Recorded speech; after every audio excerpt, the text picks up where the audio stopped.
ഒരാളെ കൊല്ലാനുള്ള സിമ്പിളായൊരു വഴി ഞാൻ പറഞ്ഞുതരാം. അയാളെ അടുത്തുനിന്ന് വലിയ ഉച്ചത്തിൽ ശബ്ദിക്കുന്ന എന്തെങ്കിലുമൊക്കെ ഒരു സാധനങ്ങൾ പ്രവർത്തിപ്പിച്ചാൽ മതി. എന്റെ തമ്പനയിൽ കണ്ടിട്ട് നിങ്ങൾ ചിലപ്പോൾ അന്തമിട്ടിട്ടുണ്ടാവും, ഇതെന്താ കഥ എന്നല്ലേ. ഇങ്ങനൊരു വീഡിയോ ചെയ്യാൻ പ്രത്യേകമായൊരു കാരണമുണ്ട്. അതിനോട് ചേർത്ത് കുറച്ച് കാര്യങ്ങൾ പറയാനുണ്ട്. അതിനു മുമ്പ് കുറച്ച് ശാസ്ത്രം ഞാൻ പറയാം. ശാസ്ത്രത്തിൽ വലിയൊരു പിടിപാടൊന്നുമില്ല, എന്നാലും അറിയുന്ന കുറച്ച് കാര്യങ്ങൾ, കേട്ടറിഞ്ഞതും വായിച്ചറിഞ്ഞതും കുറച്ച് കാര്യങ്ങൾ പറയാം. ശബ്ദം എന്ന് പറയുന്നത് ഭയങ്കര പവർഫുൾ ആയൊരു സാധനമാണ്. ഒരിക്കലും നമ്മൾ സിമ്പിളായിട്ട് തള്ളേണ്ട ഒരു കാര്യമല്ല. നമ്മൾ ഈ ഹെഡ്സെറ്റൊക്കെ ഇങ്ങനെ ഉപയോഗിക്കുമ്പോൾ പഴയ ആൾക്കാരൊക്കെ പറയും ഈ ചെവിക്കും തലക്കൊക്കെ അത് കേടാണെന്ന്. ശാസ്ത്രത്തിലും പറയുന്നുണ്ട് അത്. പക്ഷെ നമ്മളത് മെയിൻറ്റാക്കൂല അല്ലെ. വിഷയം അതൊന്നും അല്ല കേട്ടോ. വിഷയത്തിലേക്ക് വരാം. ഒരു മനുഷ്യന് കേൾക്കാൻ കഴിയുന്ന ശബ്ദത്തിന്റെ പരിധി 0 മുതൽ 140 വരെ ഡെസിബലാണ്. ഡെസിബൽ എന്ന് പറഞ്ഞ ശബ്ദത്തിന്റെ ഒരു കണക്കാണ്. നമ്മളിപ്പോ അരി ഇത്ര കിലോ എന്നൊക്കെ പറയില്ലേ, അതേപോലത്തെ ഒരു സാധനമാണ് ഡെസിബൽ. അങ്ങനെ തന്നെ ആയിരിക്കും. കൃത്യമായിട്ട് കിലോ പോലെയാണെന്നല്ല കേട്ടോ, നിങ്ങൾക്ക് തെറ്റുണ്ടെങ്കിൽ പറഞ്ഞു തരണം. അപ്പോ അത്രയാണ് കേൾക്കാൻ പറ്റുന്ന ശബ്ദത്തിന്റെ ഒരു പരിധി. 0 എന്ന് പറയുമ്പോൾ അവിടെ ഒരു ശബ്ദവും ഇല്ല. 0 മുതൽ 140 വരെ.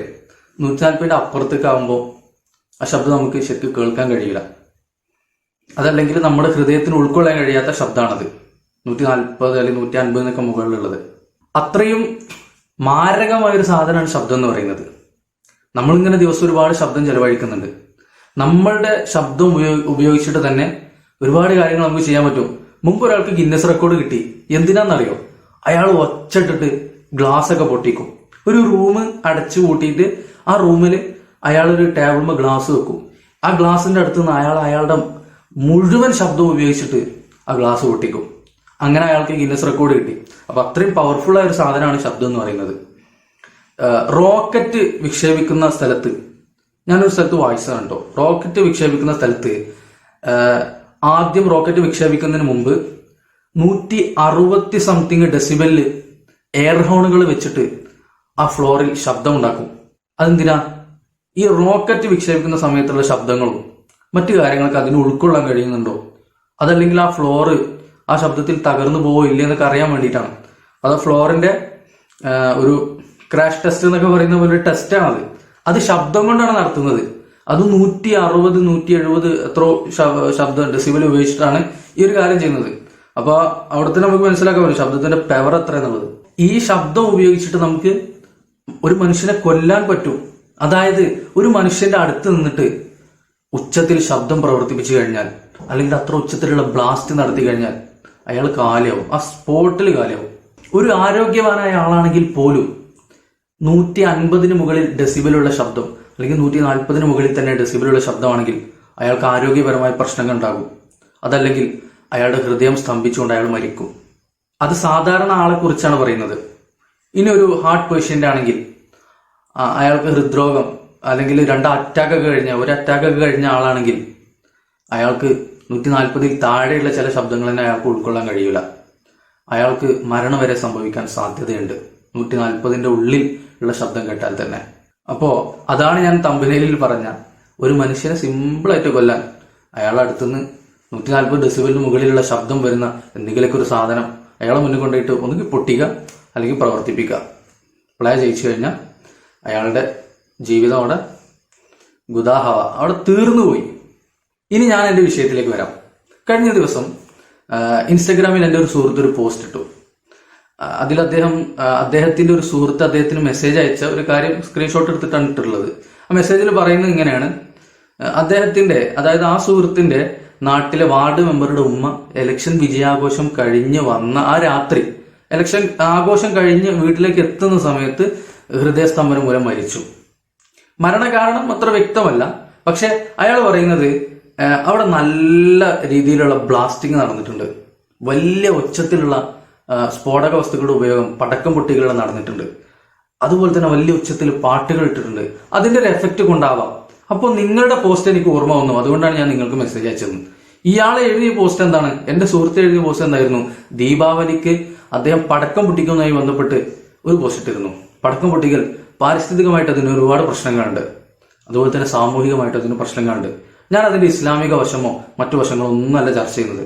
അതും പറഞ്ഞിട്ട് ആരും വരാൻ നിൽക്കണ്ട. ഇന്ന പണ്ഡിതൻ അങ്ങനെ പറഞ്ഞു, മറ്റേത് പറഞ്ഞു എന്ന് പറഞ്ഞിട്ട് ആ ഒരു വിഷയമല്ല ഞാൻ പറയുന്നത്. അതിന്റെ മതകീയമായ വിഷയം ഒന്നല്ല പറയുന്നത്. നേരെ മറിച്ച് നമ്മളൊരു സാമൂഹ്യ ജീവി എന്ന രീതിയിൽ നമ്മൾക്ക് പരിഗണിക്കേണ്ട ചില കാര്യങ്ങളുണ്ട്.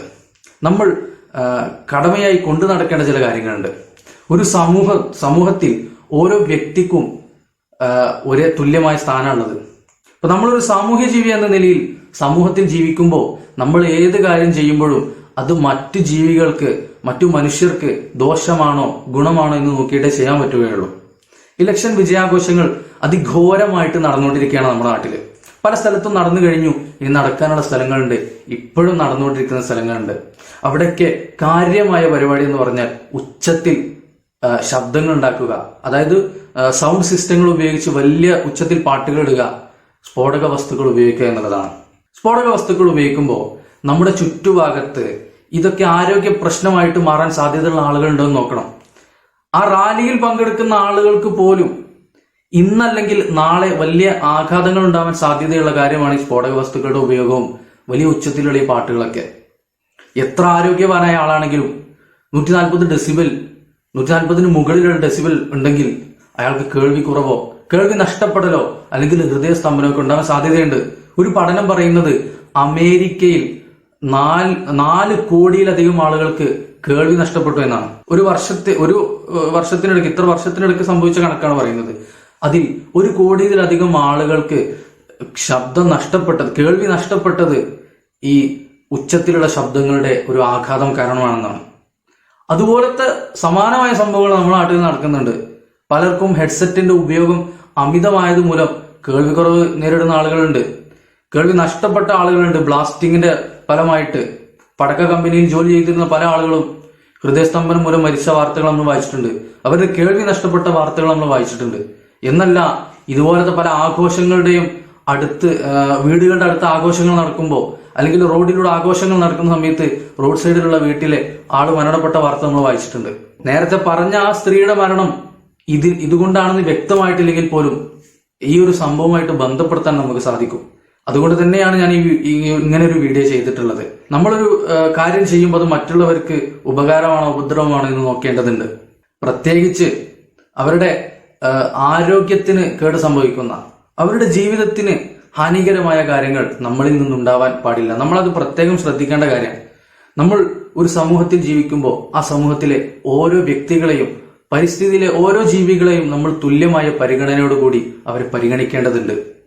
അതിനു പകരം എനിക്കും വ്യക്തിപരമായിട്ട് സ്ഫോടക വസ്തുക്കൾ ഉപയോഗിക്കുന്നതോ ഉച്ചത്തിൽ ശബ്ദങ്ങൾ കേൾക്കുന്നതിന് യാതൊരു പ്രശ്നവുമില്ല എന്ന് പറഞ്ഞുകൊണ്ട് നമ്മളത് ഉപയോഗിക്കുമ്പോൾ നമ്മുടെ ചുറ്റുപാടുള്ള ആളുകൾക്ക് ഇത് വലിയ പ്രശ്നമായിട്ട് തീരുന്നുണ്ട്. അവരുടെ മരണത്തിന് പോലും കാരണമാവുന്നുണ്ട്. അങ്ങനെയുള്ള കാരണങ്ങൾ മരിച്ചു കഴിഞ്ഞാൽ അതിന് ഉത്തരവാദികൾ നമ്മളാണ്. നേരിട്ടല്ലെങ്കിൽ പോലും പരോക്ഷമായിട്ട് നമ്മളൊരു കൊലപാതകത്തിൽ പങ്കാളിയാവുകയാണ്. നമ്മൾ നാടുനീളെ പ്രസംഗിച്ച് നടക്കുകയാണ്, ഒരാളെയും കൊല്ലരുത്, ഒരാളെയും ആക്രമിക്കരുത്, ഒരു ഉറുമ്പിനെ പോലും നോവിക്കരുതെന്ന് പറഞ്ഞുകൊണ്ട് പ്രസംഗിക്കുകയും അതിനപ്പുറത്ത് തൊട്ടടുത്ത ദിവസം നമ്മൾ ഇത്തരത്തിലുള്ള സ്ഫോടക വസ്തുക്കൾ ഉപയോഗിക്കുകയും ഉച്ചത്തിൽ ശബ്ദം ഉണ്ടാക്കുകയും ചെയ്യുന്നു. ഇത് പല ആളുകളുടെയും ആരോഗ്യത്തിനും ജീവനും ഹാനികരമായ കാര്യമാണെന്ന് നമ്മൾ മറന്നു പോവുകയാണ്. ഇത്ര ലളിതമായിട്ട് ഇത്ര ലാഘവത്തോടു കൂടി കാണേണ്ട ഒരു വിഷയമല്ല എന്നതുകൊണ്ട് തന്നെയാണ് ഞാൻ ഇത്രയും വളരെ പ്രാധാന്യത്തോടു കൂടി ഇങ്ങനെ ഒരു വീഡിയോ ചെയ്തിട്ടുള്ളത്. ഈ ഒരു വിഷയം എല്ലാവരിലേക്കും നമ്മൾ എത്തിക്കണം. ഞാൻ ഈ പറഞ്ഞ ശബ്ദത്തിന്റെ കാര്യങ്ങളൊക്കെ എല്ലാവർക്കും അറിയുന്നതായിരിക്കും. 140 ഡെസിബൽ വരെയാണ് മനുഷ്യർക്ക് കേൾക്കാൻ സാധിക്കുക, അതിനപ്പുറത്തേക്ക് കേൾക്കാൻ സാധിക്കുകയില്ല. ഒരു 160, 170, 180 ആയി കഴിഞ്ഞാൽ ഏത് ആരോഗ്യവാനായ ആളാണെങ്കിൽ പോലും അയാളുടെ മരണത്തിന് അത് കാരണമാവുമെന്ന കാര്യമൊക്കെ പലർക്കും അറിയുന്നതാണ്. പക്ഷേ പ്രാവർത്തിക പദത്തിൽ അത് പലരും മറന്നു പോവുകയാണ്. അത്തരത്തിലുള്ള ആളുകളെ ഒരു ഓർമ്മപ്പെടുത്തൽ കൂടി ആയിക്കോട്ടെ എന്ന് വിചാരിച്ചിട്ടാണ് ഇങ്ങനെ ഒരു വീഡിയോ ഞാൻ ചെയ്തിട്ടുള്ളത്. ഇതെല്ലാവരിലേക്കും എത്തിക്കണമെന്ന് കൂടി ഞാൻ ഓർമ്മപ്പെടുത്തുകയാണ്. അപ്പൊ ഇത്രയൊക്കെ കാര്യങ്ങളാണ് ഞാൻ ഈ വീഡിയോയിൽ പറയാൻ ഉദ്ദേശിച്ചത്. കഴിഞ്ഞ വീഡിയോ അല്പം ലെങ്തായി പോയി എന്ന് പലരും പറഞ്ഞു. അത് ഒരുപാട് ചുരുക്കാൻ നോക്കിയെങ്കിലും കയ്യിൽ നിന്ന് വിട്ടുപോയി, അത്ര ലെങ്തായി വന്നു. ഇനിയും നല്ല വീഡിയോസൊക്കെ ഇൻഷാ അല്ലാഹ് ചെറിയ ചെറിയ വീഡിയോസൊക്കെ ചെയ്യണമെന്നുണ്ട്. നിങ്ങളുടെയൊക്കെ സപ്പോർട്ട് ഉണ്ടെങ്കിൽ, നിങ്ങളൊക്കെ കൂടെ നിൽക്കുന്നുണ്ടെങ്കിൽ ഇൻഷാ അല്ലാഹ് നല്ല വീഡിയോസ് ഇനിയും വരും. ഈ ചാനൽ സബ്സ്ക്രൈബ് ചെയ്തിട്ടില്ലെങ്കിൽ ഒന്ന് ഉപകാരം എന്ന് തോന്നിയാൽ മാത്രം ഒന്ന് സബ്സ്ക്രൈബ് ചെയ്തോളൂ. പിന്നെ ലൈക്കും ഡിസ്ലൈക്കും എന്തായാലും ചെയ്യണം. രണ്ടും കൂടി ചെയ്യണം, നല്ല 2-1 ചെയ്യാം. കാരണം 2 എനിക്ക് ഊർജ്ജമാണ്. ലൈക്കായാലും ഡിസ്ലൈക്ക് ആയാലും എനിക്കതൊരു ഊർജ്ജമാണ്. മറ്റുള്ളവരിൽ നിന്ന് ഊർജ്ജം കിട്ടണമെന്ന് ഞാൻ ആഗ്രഹിക്കുന്നുണ്ട്. അതുകൊണ്ടാണ്. പിന്നെ കമന്റിലൂടെ നിങ്ങളുടെ അഭിപ്രായം രേഖപ്പെടുത്തുക. പിന്നെ അതുപോലെ തന്നെ എൻ്റെ ഇൻസ്റ്റഗ്രാമിലൂടെ നിങ്ങൾക്ക് മെസ്സേജ് അയക്കാൻ പറ്റും. എന്തെങ്കിലുമൊക്കെ വിഷയങ്ങളുണ്ടെങ്കിൽ വാട്സപ്പ് നമ്പർ ഉണ്ടെങ്കിൽ വാട്സപ്പിലൂടെ മെസ്സേജ് അയക്കാം. വിഷയങ്ങൾ തിരുത്തി തരാനും. ഇപ്പോൾ ഇത് കാണുന്നവര് ഈ എന്താ പറയുക, ശാസ്ത്രം അറിയുന്ന ആളുകൾക്ക് ഉണ്ടെങ്കിൽ എന്തെങ്കിലുമൊക്കെ തെറ്റ് ഞാൻ പറഞ്ഞിട്ടുണ്ടെങ്കിൽ ഒന്ന് തിരുത്തി തരണം. ഇത്രയൊക്കെയാണ് ഈ വീഡിയോയിൽ ഞാൻ പറയാൻ ഉദ്ദേശിച്ചത്. അപ്പോൾ അടുത്ത വീഡിയോയിൽ വീണ്ടും കാണാം. ഇത്ര നേരം സഹിച്ചിരുന്നതിൽ എല്ലാവർക്കും നന്ദി.